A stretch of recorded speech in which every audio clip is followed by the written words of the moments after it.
再过1-2个月，我们的1年约定便是要到了。难道你不知道，一旦我服下复魂丹，你绝对是第一个死在我手上的人？还是你以为凭你现在能与我抗衡了？我自是知道，但约定尚在，我自然不会毁约，并且你一直在寻找药材，如此期待之情，难道我还不能理？那些药材全被紫妍吃了。你若真着急炼制丹药赶来送死，不必大费周章，直接与我说，我送你一掌便是。没有全吃光，还剩下……不要以为本王心意有所改变，只是想让你多活一段时间而已。好。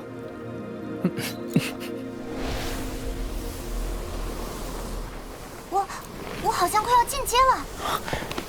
果然如此，刚好我也有要突破的预兆，需要寻个安静的地方闭关晋级。既然你也要进阶了，那我们便一起吧。大哥二哥，我先去做些准备。你提升实力自然是最重要的，联盟中的事情交给我就行。你要带紫妍去何处闭关？魔兽山脉。紫妍晋级需要庞大的能量，魔兽山脉倒是合适。不过他跟着你去，我不放心，我要一起去。不用吧，这是去闭关晋级，又不是游玩。没什么，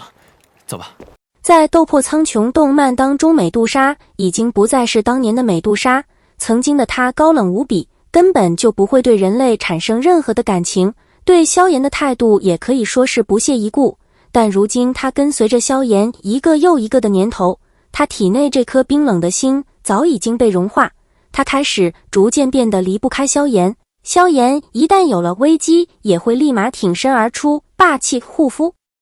或许是有了陪伴过后，美杜莎再也无法忍受一个人的日子。过去的美杜莎可以用自己的实力来要挟萧炎，但如今的她却一而再再而三地放低自己容忍的底线，直到现在萧炎可以压制住美杜莎的怒火。虽然说为了得到融灵丹，美杜莎可以做萧炎的专职保镖，但她却忽略了一个很重要的点，那就是两个人朝夕相处久了就会产生感情。在解决云岚宗组建联盟后，美杜莎对萧炎的态度也发生了极大的转变。或许是之前对付巫护法，美杜莎与萧炎共同经历了危机，所以两人的感情得到了进一步的发展。萧炎玄即将目光投向美杜莎，沉默了片刻，轻声道：“多谢了。”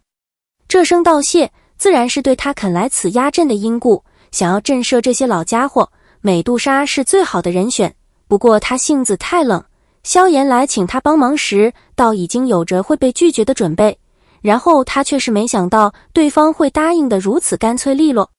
我只是想来杀人，可惜你却没能让我如愿。对于萧炎的道谢，美杜莎却是淡淡的道，不过或许连他自己都未察觉，此刻他那冰冷的眸子稍稍柔和了一点。瞧着这突然有些护犊子的美杜莎，萧炎无奈地摇了摇头，似是想起了什么，抬头目光直视着美杜莎，轻声道：“再过1-2月时间，我们那1年约定便是要到了。”萧炎这个时候准备为美杜莎炼制复魂丹，因为再过1-2个月的时间，萧炎和美杜莎的约定就要到期了，一旦服下复魂丹，美杜莎就会出手击杀萧炎，所以此时的美杜莎女王内心其实已经不想吃复魂丹了，她不愿意让萧炎死在自己的手上。替紫妍顺着紫发的玉手微微一僵，美杜莎刚刚上还有点柔和的俏脸缓缓变得冰冷，充斥着妖异魅力的双眸瞥着萧炎，声音淡漠的道：“你不知道一旦我服下复魂丹，你绝对是第一个死在我手下的人？还是你以为凭你现在能与我抗衡了？”萧炎苦笑了一声道：“这我自然是知道，但约定尚在，我自然不会毁约。而且看你四处寻找药材，似乎也对这很是期待，难道我还能不理？”美杜莎目光冰冷地瞥了萧炎，却是拉着紫妍小手，转身对着大厅外行去，再到门口时，方才脚步一顿，淡淡的道：“那些药材已经全被紫妍吃了，你若真着急这炼制丹药，不必大费周章，直接与我说便好，我能送你一掌。当然，不要以为本王心意有所改变，只是想让你多活一段时间而已。”听得那落下话后，便是行出大厅的美杜莎女王。萧炎眼中尽是惊愕，脸庞上也布满着古怪之色。这女人，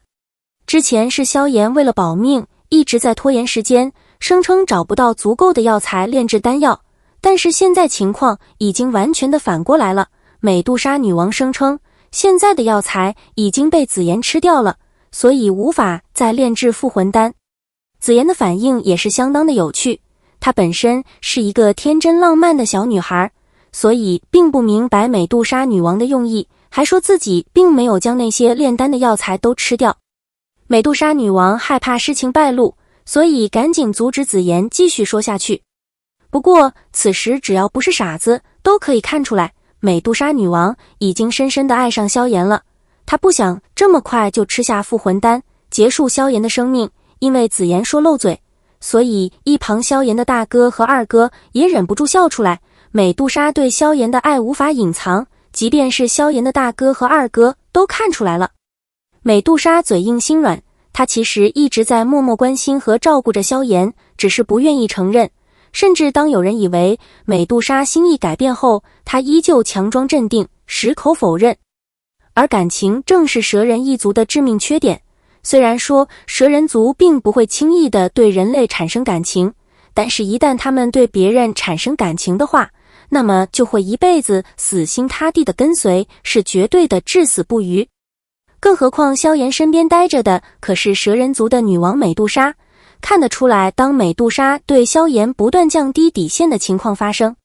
其实也就意味着美杜莎已经被他征服了。虽然说此时的美杜莎仍然是斗宗级别的强者，但见识到萧炎的可怕成长速度之后，其心中难免会有所忌惮。毕竟凭借萧炎的年纪，将来的成就肯定不可估量，所以此时的美杜莎就应该想办法继续留在萧炎身边，而主动承认消耗了融灵丹药才是他稀罕萧炎的体现。本应该将药材没有了的事情推到紫妍身上，没想到和自己待这么久的紫妍仍然是站在了萧炎这一边，还没有等美杜莎说完就插话了，并且表示融灵丹的药材并没有被全部吃光。如此美杜莎的小心思就一下子被拆穿了，看得出来一向高傲的美杜莎也开始着急了，毕竟自己怎么可以表现得这么在意萧炎。而接下来小样要和紫妍前往魔兽山脉晋级，没想到美杜莎也要时刻跟随着，哪怕是萧炎赶都赶不走。但是嘴硬心软的美杜莎还是霸道地瞪了一眼萧炎，这看似如狼似虎的眼神，其实里面透露的更多是担心。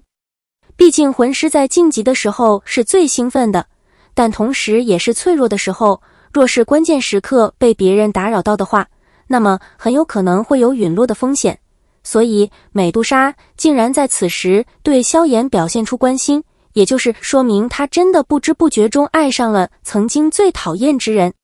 好了，本期就聊到这里，欢迎评论区留言讨论。如果你也对斗破苍穹动画感兴趣的话，请点击关注，感谢你的支持，我们下期再见。